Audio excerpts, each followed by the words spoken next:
Bonjour, bienvenue à tout le monde dans cette capsule vidéo qui va donc essayer de vous expliquer un petit peu le cours d'aujourd'hui malgré la journée de grève.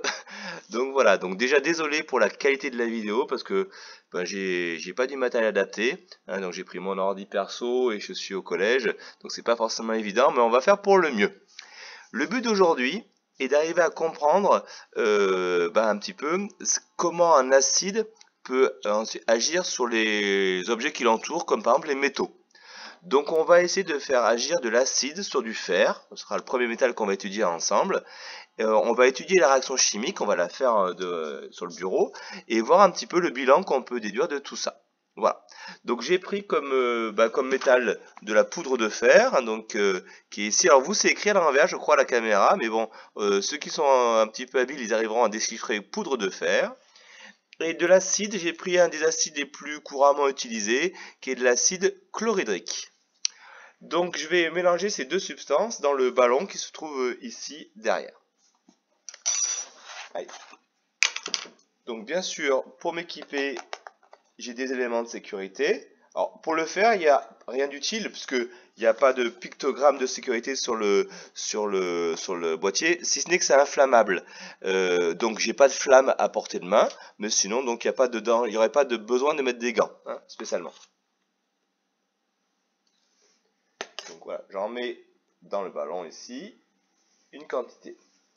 Ensuite, au niveau de l'acide chlorhydrique, là il y a des pictogrammes de sécurité importants, donc on voit que c'est corrosif et que c'est donc dangereux, donc c'est pour ça que j'avais mis les gants de sécurité. Moi-même je porte les surlunettes de sécurité et j'ai la blouse pour travailler. Allez. Alors. Déjà, première chose, je vais mettre un petit peu d'acide chlorhydrique dans un tube à essai ici. Voilà. Pour vous montrer la couleur de l'acide chlorhydrique. C'est un liquide qui ressemble à de l'eau en fait, hein, qui n'a pas de couleur, et donc un liquide tout à fait banal. Je le mets donc à l'intérieur ici du ballon, je vais en mettre un petit peu plus.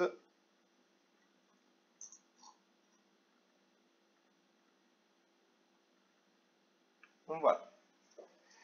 Et quand on regarde, tout de suite, on voit qu'il y a une réaction qui apparaît, puisque, alors je ne sais pas si vous voyez très bien, mais ça devient un peu blanchâtre pour vous. En fait, il y a plein de petites bulles qui se fabriquent à l'intérieur. Il y a un dégagement de gaz. Et donc ce gaz, je vais essayer de le récupérer en mettant un bouchon qui est percé, relié à un tube. Donc ici vous avez le tube, le gaz va passer par ce tube, et on va le récupérer là-bas, ici, au niveau du cristallisoire dans lequel il y a de l'eau. Donc je ne sais pas si on le voit très bien à la caméra, mais logiquement il y a des petites bulles qui sortent là-bas, que je vais récupérer dans un tube à essai. Donc ici, j'ai un tube à essai qui est rempli d'eau. Hein, donc il est rempli d'eau. Je le mets par-dessus l'arrivée du gaz. Je vais le tenir avec une pince. Et en fait, les bulles de gaz vont monter à l'intérieur du tube à essai et vont pousser l'eau. Ça me permet de récupérer le gaz qui est fabriqué ici au niveau de la réaction entre le fer et l'acide chlorhydrique. Ce montage s'appelle un montage à déplacement d'eau puisque l'eau va descendre au fur et à mesure et donc on va pouvoir récupérer ce gaz tout seul dans le tube à essai. L'intérêt c'est de pouvoir ensuite analyser ce gaz, mais pour ça il faut qu'il soit donc tout seul. Donc si j'avais mis un tube à essai rempli d'air au départ dessus, j'aurais eu un mélange du gaz inconnu qui est fabriqué et de l'air au départ, et mon analyse n'aurait pas eu de sens. Donc c'est pour ça qu'on utilise très souvent les montages à déplacement. Voilà, donc ça va prendre un petit peu de temps, ça va prendre quelques minutes, et pour pas faire une vidéo trop chargée, je vais couper là, et je vais faire donc une deuxième vidéo ensuite à regarder quand la réaction sera terminée pour analyser les différentes parties. Donc à tout à l'heure tout le monde.